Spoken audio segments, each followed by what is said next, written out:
स्वागत है आप सभी लोगों का यूथ फाइनेंस क्लब में। आज की इस वीडियो में हम 5 बेस्ट लिक्विड फंड्स के बारे में बात करेंगे जिसमें आप इन्वेस्ट कर सकते हैं। दरअसल लोग लिक्विड फंड्स में इन 4 कारणों की वजह से इन्वेस्ट करते हैं, जिसमें पहला है हमारा इमरजेंसी फंड। लोगों को जब इमरजेंसी फंड बनाना होता है, उसके लिए पैसे को जोड़ना होता है, तब लोग लिक्विड फंड में एसआईपी करते हैं, जिसके थ्रू वो अपना इमरजेंसी फंड बना सकते हैं। या फिर जब उन्हें इमरजेंसी फंड को एक ऐसी जगह इन्वेस्ट करना होता है जहां से वो उसे इजीली रिडीम कर सके और सेविंग अकाउंट से ज्यादा रिटर्न जनरेट कर सके, तो लोग लिक्विड फंड में इन्वेस्ट करते हैं। दूसरा रीजन है एसटीपी। अब ये एसटीपी क्या होता है? एसटीपी मतलब होता है सिस्टमैटिक ट्रांसफर प्लान। इसमें क्या होता है कि मान लेते हैं आपको अचानक से कुछ पैसा मिला है, आपको बोनस मिला है या फिर कहीं से आपको कुछ पैसा मिला है जिसे आपको इक्विटीज में इन्वेस्ट करना है या फिर किसी म्यूचुअल फंड में इन्वेस्ट करना है, पर आपको अभी समझ में नहीं आ रहा है कि किस म्यूचुअल फंड में हम इन्वेस्ट कर सकते हैं। तो आप उसे सेविंग अकाउंट में ना रखकर लिक्विड फंड में इन्वेस्ट कर सकते हैं। उससे होगा क्या कि एक तो आपको सेविंग अकाउंट से ज्यादा रिटर्न मिलेगा, और दूसरा जो आप एसआईपी करेंगे या जो आप लमसम में इन्वेस्ट करेंगे तो उसे एज इट इज आप सीधे ट्रांसफर कर सकते हैं अपने म्यूचुअल फंड हाउस में, जिससे वो पैसा आपका इन्वेस्ट हो जाएगा। तीसरा रीजन आता है कि आपको अपने पैसे को शॉर्ट टर्म के लिए कहीं पर पार्क करना है, तो आप लिक्विड फंड में इन्वेस्ट कर सकते हैं। अब शॉर्ट टर्म के लिए हम क्यों पार्क करते हैं? जैसे हमें अपनी बाइक की मेंटेनेंस करानी है या फिर कार की मेंटेनेंस करानी है या फिर कोई होल्ड हाउस एक्सपेंस करना है, हमें घर के लिए फर्नीचर खरीदना है, तो इस तरह के खर्चे के लिए जो शॉर्ट टर्म में होने वाले हैं 3 से 6 महीने के बीच में, उसके लिए हम लिक्विड फंड में अपने पैसे को इन्वेस्ट कर सकते हैं। चौथा जो सबसे बड़ा रीजन है वो है टैक्स बेनिफिट्स का। अब टैक्स में क्या बेनिफिट्स हमें मिलते हैं उसे हम वीडियो के एंड में डिस्कस करेंगे। सबसे पहले जानते हैं कि लिक्विड फंड्स होते क्या हैं। लिक्विड फंड एक तरह के डेट म्यूचुअल फंड होते हैं जो अपना इन्वेस्टमेंट फिक्स्ड इनकम इंस्ट्रूमेंट्स में करते हैं, जैसे कि कमर्शियल पेपर्स हो गए, ट्रेजरी बिल्स हो गए, गवर्नमेंट सिक्योरिटीज हो गई, और इनका जो मैच्योरिंग पीरियड होता है वो 91 डेज का होता है। मतलब कि ये जो म्यूचुअल फंड होते हैं ये 91 डेज में मेच्योर हो जाते हैं। लिक्विड फंड का जो एवरेज रिटर्न होता है वो 5-6% से बस थोड़ा सा ही ज्यादा होता है, और आप इसमें 1 से 6 महीने के लिए अगर इन्वेस्ट करना चाहते हैं तो ये आपके लिए एक best short term debt fund हो सकता है।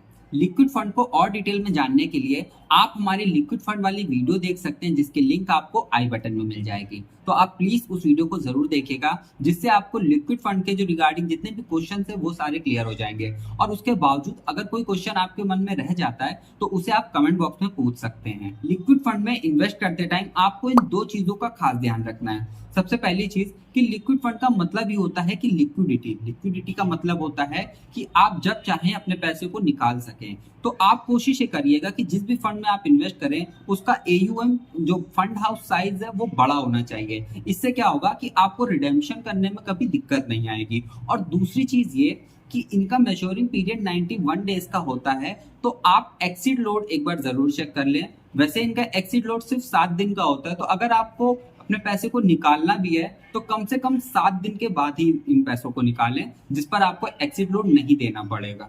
अब जानते हैं कि 5 ऐसे बेस्ट लिक्विड फंड्स कौन से हैं जिसमें आप इन्वेस्ट कर सकते हैं। मेरे कोई रिकमेंडेशन नहीं है, बस एक सजेशन है कि आप इन फंड्स को चेकआउट कर सकते हैं या फिर इन फंड से सीख सकते हैं कि किस तरह से आप अपने लिक्विड फंड को चुन सकते हैं। हमारे पहले लिक्विड फंड का नाम है HDFC लिक्विड फंड। इसका AUM 49,000 करोड़ रुपीस का है। इसका जो एक्सपेंस रेशियो है वो 0.2% का है। अगर हम इनकी होल्डिंग्स की बात करें तो इनकी होल्डिंग्स आपको स्क्रीन पर दिखाई दे रही होगी, जिसमें से इन्होंने 45% पैसा कमर्शियल पेपर में इन्वेस्ट किया हुआ है, 23% पैसा ट्रेजरी बिल्स में इन्वेस्ट किया हुआ है, 22% पैसा सर्टिफिकेट ऑफ डिपॉजिट में इन्वेस्ट किया हुआ है।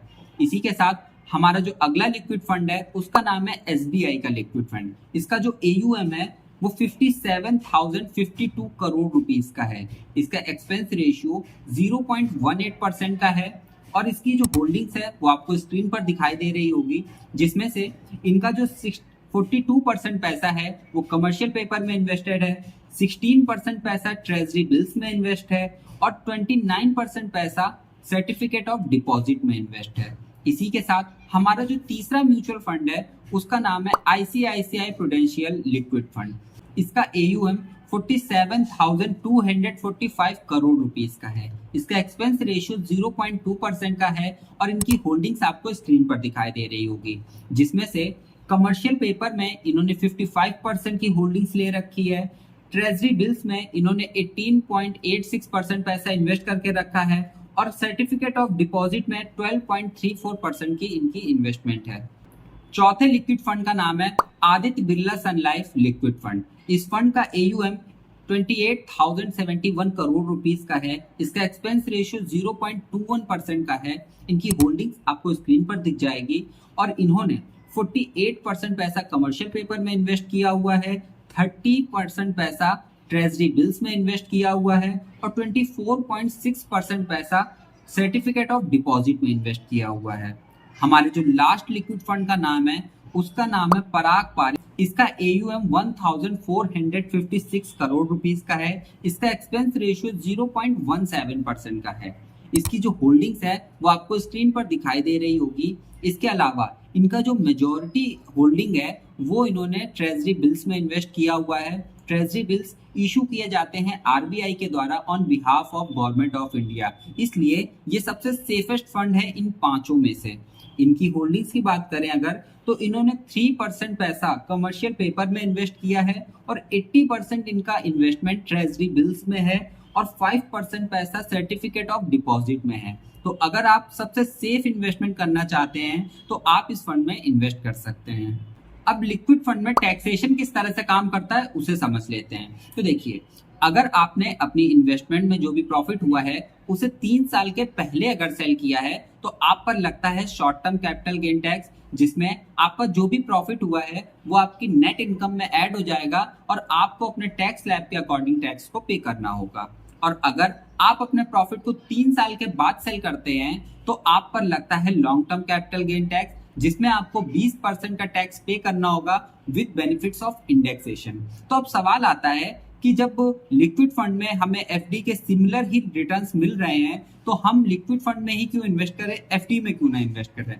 तो देखिए, FD में इन्वेस्ट करने से क्या होता है कि आपका जो भी प्रॉफिट होता है उस पर आपको हर साल टैक्स पे करना होता है। लिक्विड फंड में जो आपका प्रॉफिट होता है आपको उस पर टैक्स तब तक पे नहीं करना होता जब तक कि आप उसे बेच ना दें, और जब भी आप बेचते हैं तो यहाँ पर आपको जो फायदा होता है वो मिलता है आपको इंडेक्सेशन का फायदा। तो जितने भी लोग टैक्स सेविंग करना चाहते हैं, अपने टैक्स को बचाना चाहते हैं, तो वो लिक्विड फंड में इन्वेस्ट कर सकते हैं। मुझे उम्मीद है कि अब आपको लिक्विड फंड के बारे में सब कुछ समझ में आ गया होगा, और अगर अभी भी आपका कोई सवाल है तो आप नीचे कमेंट बॉक्स में जरूर पूछिएगा।